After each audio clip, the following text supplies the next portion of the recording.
Welcome to Cram with Camila, where we cram for the RD exam. How do you feel about vitamins? Ready to move on to minerals? Okay, so let's start with calcium. Calcium levels are tightly regulated in our bodies, and this is done with parathyroid hormone and calcitonin. So parathyroid and calcitonin, they are antagonists. Parathyroid hormone raises calcium levels when they are low, and calcitonin, I like to think, tone it down. Calcitonin tones it down, the calcium levels. So parathyroid hormone does that by stimulating osteoclasts. So remember osteoclasts, bone breaking? So I remember like a little class, like bone breaking. Osteoblast, bone building. So it like builds, right? So what happens when you break the bone? You release the calcium into the circulation. Now, calcitonin does the opposite. So calcitonin is going to inhibit osteoclast activity. Calcium plays a role in muscle contraction, of course, bone health, and even cardiovascular health. Food sources of calcium include dairy, think milk, yogurt, even cheese. Also pretty sure that sardines, for example, fish that are packaged with bones will be a good source of calcium. What else is a good source of calcium? If you don't like dairy and you drink a plant-based milk, they can also fortify that with calcium. So if your calcium levels are very low and you're deficient, that's called hypocalcemia, and that can lead to tetany. The number one most abundant nutrient is calcium, and the second most abundant is actually phosphorus. Phosphorus plays a role in ATP, DNA, and RNA. Most food sources of phosphorus are animal proteins, for example, eggs, milk, dairy, meats, chicken. There are a few plant-based sources as well. Phosphorus deficiency is very rare. Moving on to iron. You know that iron is a trace mineral and is part of hemoglobin. Like you have heme and non-heme iron in the food. Heme iron is from animal sources, non-heme from non-animal sources. How can you increase iron absorption? If you're, for example, eating a non-heme iron, perhaps have vitamin C with it. Wow, that was a review. Okay, let's talk about different types of iron. Ferric iron, which is the one in food. You have the ferrous iron, that's the one that you can absorb, so it's absorbable. And you have ferritin, which is a storage. So you know you can have anemia if you're deficient in iron. It can also cause fatigue. It can cause pale conjunctiva and spoon-shaped nails. Magnesium is part of chlorophyll, and turns out that when you have high levels of vitamin D and calcium, your magnesium needs are going to be increased. Magnesium plays a role in fatty acid synthesis and is important to stabilize ATP structure. Most foods contain magnesium, so I'm assuming that will be very hard to be deficient. We know that zinc is another trace mineral, but because some minerals compete for absorption with others, if your levels of zinc are very high, you may have an iron or copper deficiency. Zinc helps with cell division, think DNA, RNA, but one of the things that I think are very important to know about zinc, particularly now, is that it plays a role in taste. You can find zinc in a lot of different foods, including fish and meat. Phytates can actually lower the absorption of zinc.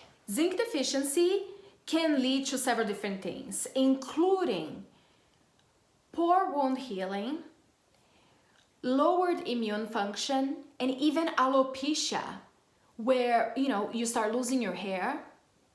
Iodine is super easy. So what happens is iodine is part of thyroxine, which I'm pretty sure is T4. So when iodine levels are low, people can have goiter, which is enlarged thyroid gland. And food sources of iodine, you can see iodine salt, you know, they put a lot of iodine in salt, but also seafood may contain iodine. Let's talk about fluoride. So you know already, the fluoride is used for teeth, right, and bones, and it's available in soil, water, drinking water might have fluoride. Deficiency could lead to dental caries. Copper is another trace mineral that helps with iron absorption. So it turns out copper likes iron and it helps that absorption, but it competes with zinc. Food sources of copper include shellfish, kidney, liver. Copper deficiency can lead to Wilson's disease.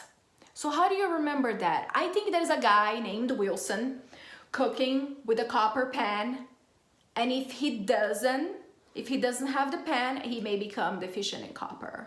Selenium is another trace mineral that works with vitamin E. And one of the functions is tissue respiration. Selenium is considered an antioxidant.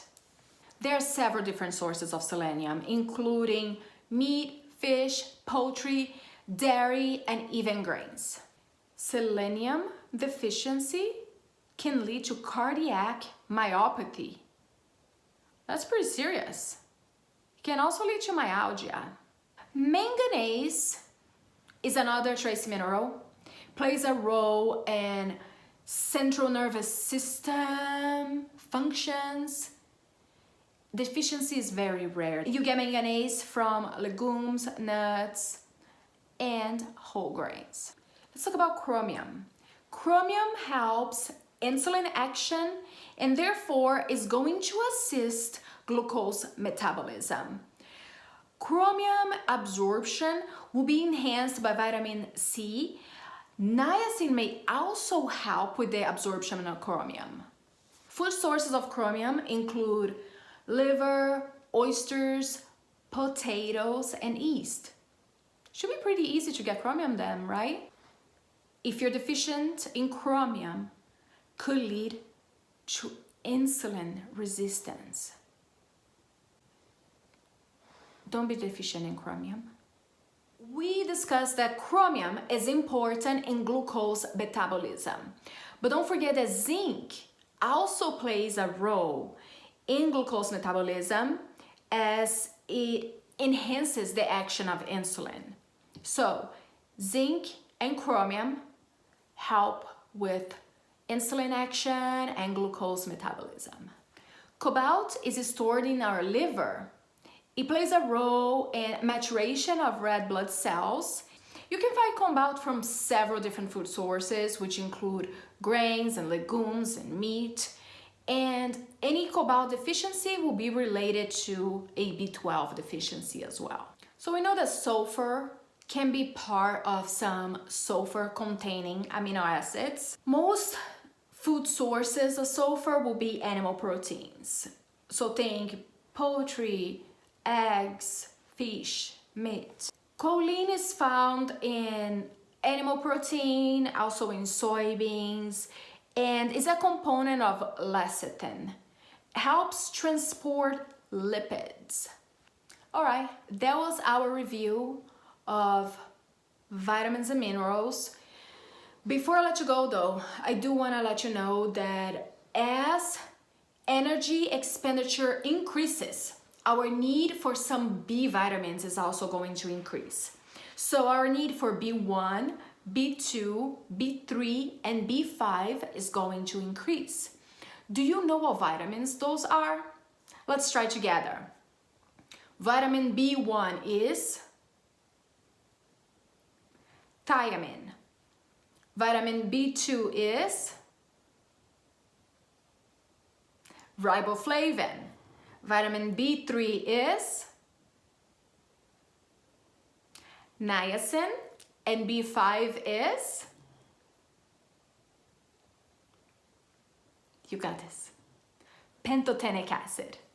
Good job. I'll see you later. So calcium levels are tightly regulated in our body, like super tight control. Like think control freak. No, not really, but they're tightly regulated. Do you remember osteoclast and osteoblast? Clast is, I think, Pac-Man. It's like a C. Is breaking the bone and eating the bone up. As it's breaking the bone, what's doing is releasing calcium into the circulation. Now, osteoblast is like a little builder. It's coming over and packing up, you know, the bone.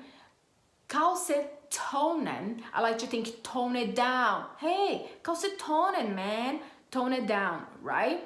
How is it gonna tone it down? Inhibits osteoclast activity. That way you're not gonna have the osteoclast breaking down the bone and the bone releasing, or the calcium being released from the bone into the circulation.